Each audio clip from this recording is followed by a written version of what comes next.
Assalamu alaykum, hürmetlik anlıqçılar. Anlayatqanыңlar Alamni yo'ritgan oy bilan suhbat programmasining hayot hikmatlari sayfisi. Mikrofon oldida Rida Avlibit.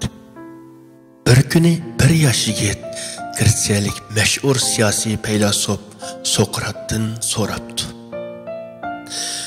Qalbiga qanday yetish kerak?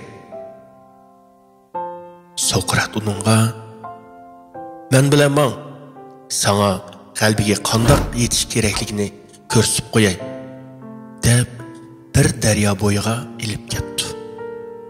Ondan yigitga o'zi bilan birga daryoga kirishga buyuribdi.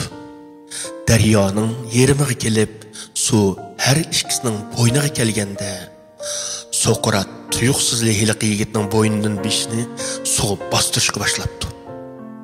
Hamda midirlig'i qo'ymabdi. Hiliqi yigit jon ochiqchiligida ko'zi ko'k ko'kirib o'lgili tas qolganda sudun chiqaribdi. O yigit ochiqlab, "Nima qilganingiz bu apandim?" deb andikib so'rabdi.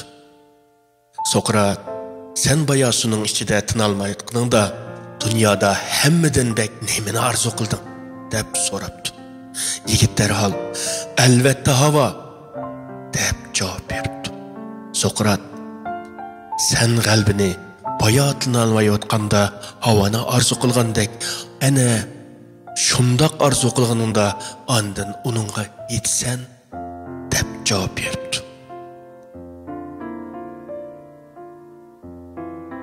Qadrli do'stlar, programmamizni yoqtirgan bo'lsangiz, kanalimizga mushtari bo'ling.